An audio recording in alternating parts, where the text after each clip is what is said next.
各位网友，大家好，欢迎来到报明说。中资参与阿联酋港口恢复性的施工，美国乐意不乐意都挡不住。这期话题我们就说说这个问题。美军秘密情报泄露的事情呢，现在还在不断的产生后续影响。最近呢，有媒体报道从泄露的文件中发现了一项内容。去年12月，美国间谍机构在阿联酋发现了一处设施重新开工建造了。美国1年前指责说这是中国建立的军事设施，对阿联酋进行了恐吓，导致了停工。如今这个设施的建设工程再次启动，这很明显是把美国的威胁没当回事儿。最近10多年来了，我们经常会听到美国的抱怨，说是中国又在世界的什么地方修建军事基地了。过一段时间之后，大家才知道这压根儿就不是什么军事基地，而是正常的道路、桥梁或者是机场、港口基础设施建设。其实呢，美国很清楚这样的事实，他们之所以用这样的谣言呢恐吓其他国家，无非就是希望能够阻止中国和其他国家的经济贸易合作。在美国关注的国家当中，波斯湾产油国是重点，因为中国作为世界主要制造业国家，如今呢已经是阿拉伯国家的主要石油客户之一了。中国和阿拉伯国家的合作是不是顺畅，在很大程度上会影响中国未来经济的健康发展。当然，中国与海湾国家的合作并不仅仅限于石油的买卖，也不仅仅是中国向阿拉伯国家出口日用品。自从中国政府提出"一带一路"倡议之后，阿拉伯国家就纷纷响应，希望能够重视丝绸之路的辉煌。早在2015年12月，沙特阿拉伯王储就访问中国，确认加入"一带一路"倡议。第二年的8月，迪拜的《宣言报》8月4号刊登一篇文章，称阿联酋是实施"一带一路"倡议的战略伙伴。美国对于"一带一路"倡议高度警惕，并且一直都是在持反对意见。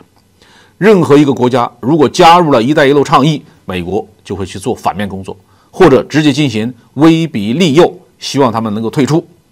美国的动作已经在很多欧洲国家得逞，让他们失去了搭上中国经济发展快车的机会。这主要是因为欧洲政坛上美国的代理人太多，美国人只要想搞花样，就一定能够得逞。但是在阿拉伯国家，美国很难做到无孔不入、一手遮天，这也与阿拉伯国家的政治体制有很大的关系。这种统治家族继承式的政治体制，让美国很难在阿拉伯国家安插代理人。一般情况下呢，只能通过从外部施压来迫使这些国家就范。战争手段就是其中最主要的一项。这意味着，一旦美国的军事实力发生了衰退，进行一定程度的收缩，这样的威逼利诱就不见得能起作用了。2020年初，美国总统特朗普暗杀伊朗革命卫队的领袖苏莱曼尼，导致伊朗公开用弹道导弹大规模的报复美军驻伊拉克基地。美国政府和美国军队就没有胆量对伊朗进行任何形式的正式的报复。相反，倒是伊朗军队和革命卫队越战越勇，不断的在波斯湾地区挑战美国航母战斗群。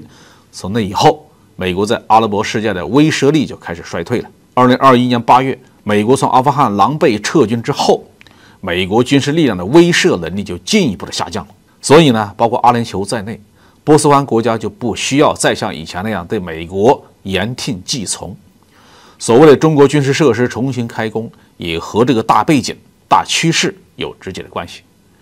至于说这次报道中提到的阿布扎比港口，实际上无论中国还是阿联酋都没有做什么隐瞒。根据新闻报道中国山东港口集团和中远海运集团都参与了这个港口的建设工程。美国一定要把它说成是军事项目，完全是借题发挥。商业港口当然可以停靠军舰，美国的军舰也经常停靠在其他国家的港口，在1997年之后，甚至还多次停靠过香港。难道说美国人在香港就建立了军事基地吗？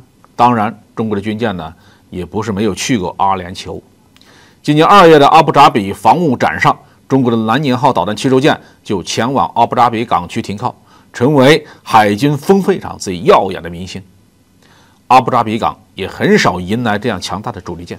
随着中国和美国实力的此消彼长，我们相信中国将在波斯湾地区发挥越来越大的影响力，与海湾国家包括沙特、阿联酋、伊朗建立起越来越紧密的经济、贸易和防务合作。这样的趋势不会因为美国政府痛快不痛快、乐意不乐意而受到影响。好，这期话题我们就说到这里。